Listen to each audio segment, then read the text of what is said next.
নিৰ্বাচনটো লোকসভা নিৰ্বাচনৰ পিছে পিছে আশা কৰিব 24 হ'বনে ছমাহৰ ভিতৰত যদি আমি নিৰ্বাচন অনুষ্ঠিত নকৰোঁ তেতিয়াহ'লে আমাৰ 15% যিটো জ্ঞানটো বন্ধ কৰিব সাধাৰণতে এইটো এটা বিধি এটা আছে আৰু সেই সাংবিধানিক বিধিৰ আধাৰত ছমাহৰ ভিতৰত কোনো কাৰ্যকাল উকলি যোৱা ছমাহৰ ভিতৰতে আমি নিৰ্বাচন অনুষ্ঠিত কৰাৰ কাৰণে আমি সিদ্ধান্ত লোৱা হৈছে সিদ্ধান্ত এতিয়া লোৱা নাই কিন্তু যিহেতু পঞ্চায়ত আমি বৃদ্ধি কৰিব লাগিব বিভিন্ন ধৰণৰ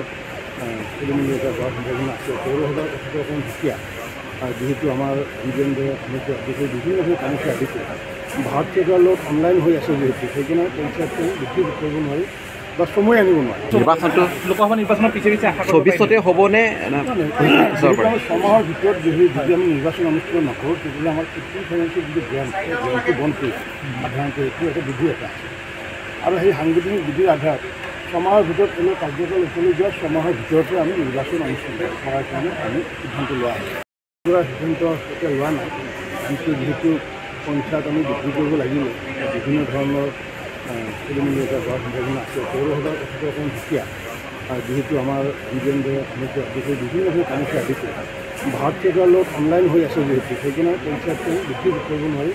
বা সময় আনিব নোৱাৰি নিৰ্বাচনটো লোকসভা নিৰ্বাচনৰ পিছে পিছে আশা 24 হ'বনে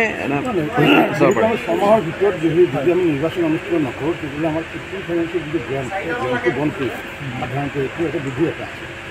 আৰু সেই সাংবিধানিক বিধিৰ আধাৰত ছমাহৰ ভিতৰত কোনো কাৰ্যকাল উকলি যোৱা ছমাহৰ ভিতৰতে আমি নিৰ্বাচন অনুষ্ঠিত কৰাৰ কাৰণে আমি সিদ্ধান্ত লোৱা হৈছে সিদ্ধান্ত এতিয়া লোৱা নাই কিন্তু যিহেতু পঞ্চায়ত আমি বৃদ্ধি কৰিব লাগিব বিভিন্ন ধৰণৰ খেলিমেলি এটা হোৱাৰ সম্ভাৱনা আছে পৌৰসভাৰ কথাটো অকণমান সুকীয়া যেহেতু আমাৰ বিজেন্দ্ৰ সমস্যা আদিকে বিভিন্নভাৱে সমস্যা আদিকে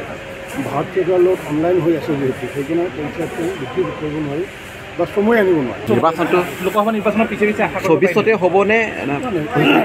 ছমাহৰ ভিতৰত যদি আমি নিৰ্বাচন অনুষ্ঠিত নকৰোঁ তেতিয়াহ'লে আমাৰ 15% যিটো জ্ঞানটো বন্ধ কৰিব সাধাৰণতে এইটো এটা বিধি এটা আছে আৰু সেই সাংবিধানিক বিধিৰ আধাৰত ছমাহৰ ভিতৰত কোনো কাৰ্যকাল উকলি যোৱা ছমাহৰ ভিতৰতে আমি নিৰ্বাচন অনুষ্ঠিত কৰাৰ কাৰণে আমি সিদ্ধান্ত লোৱা হৈছে সিদ্ধান্ত এতিয়া লোৱা নাই কিন্তু যিহেতু পঞ্চায়ত আমি বৃদ্ধি কৰিব লাগিব বিভিন্ন ধৰণৰ খেলিমেলি এটা হোৱাৰ সম্ভাৱনা আছে পৌৰসভাৰ কথাটো অকণমান সুকীয়া যেহেতু আমাৰ বিজেন্দ্ৰ সমস্যা আদিকে বিভিন্নভাৱে সমস্যা আদিকে ভাৰত চৰকাৰৰ লগত অনলাইন হৈ আছে যিহেতু সেইকাৰণে পঞ্চায়তটো বৃদ্ধি কৰিব নোৱাৰি বা সময় আনিব নোৱাৰি নিৰ্বাচনটো লোকসভা নিৰ্বাচনৰ পিছে পিছে আশা 24 হ'বনে ছমাহৰ ভিতৰত যদি আমি নিৰ্বাচন অনুষ্ঠিত নকৰোঁ তেতিয়াহ'লে আমাৰ 15% যিটো জ্ঞানটো বন্ধ কৰিব সাধাৰণতে এইটো এটা বিধি এটা আছে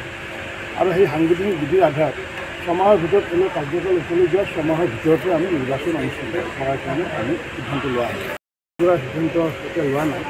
কিন্তু যিহেতু পঞ্চায়ত আমি বৃদ্ধি কৰিব লাগিব বিভিন্ন ধৰণৰ খেলিমেলি এটা হোৱাৰ সম্ভাৱনা আছে পৌৰসভাৰ কথাটো অকণমান সুকীয়া যেহেতু আমাৰ বিজেন্দ্ৰ সমস্যা আদিকে বিভিন্নভাৱে সমস্যা আদিকে ভাৰত চৰকাৰৰ লগত অনলাইন হৈ আছে যিহেতু সেইকাৰণে পঞ্চায়তটো বৃদ্ধি কৰিব নোৱাৰি বা সময় আনিব নোৱাৰি